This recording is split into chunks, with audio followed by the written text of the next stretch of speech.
I mean, Phil Gramm, God bless him, he's working for UBS, some Swiss bank he's a vice president of. For heaven's sakes, what does he know about guys in Michigan? Pat, you know more, obviously. Let me ask you about another exciting development. The other day, it didn't get mentioned right at the time, but the Democrats have jumped on. Here's John McCain on Monday talking about that old third rail of American politics, the Social Security system.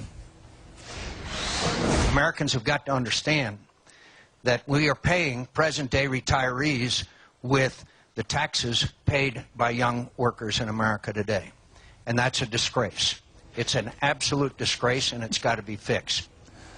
Well, the question here, Pat, is here's a guy opening up that old can of worms, ripping the scab off the old issue that hurts every Republican, including Reagan in the old days, of saying there's something wrong with a system where workers pay for retirees in current dollars. He's saying we got to have a different system than that. Is that smart politics, Pat?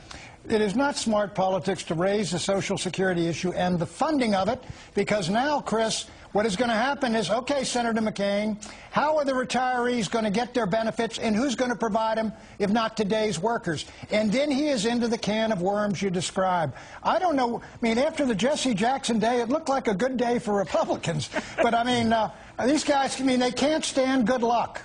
Well, what about it, Jim? Because I think it's a hard bit of ideology here, and fair or not, smart or not, Republicans don't like the idea of Social Security as it is, whereby when you're working and you're young, you're 18 years old, your first job, you're delivering newspapers at 14. You're kicking into a system that's going to somebody making 75 years old. That's the way it's always worked. He's saying that's a disgrace. You know, I've got to tell you, McCain is the most disorganized, lack of any knowledge whatsoever about economics. The real issue, as Pat said, is the whole banking system's falling apart. If you have money in the stock market, look, the Republicans want you to invest it yourself. You would have lost a fortune. I mean, is that what we want? Is a bailout of another bailout of another bailout? When is either Obama or McCain going to address the fact that almost every major bank in this country is insolvent, that Fannie and Freddie are insolvent? Those are the real problems facing America. Your house keeps losing value, and all they want to do is, like, cut taxes. Oh, and by the way, on this energy stuff, Obama's in favor of ethanol, which made it so your barbecue cost twice as much as it did last year. He's wanting to talk about energy. To make that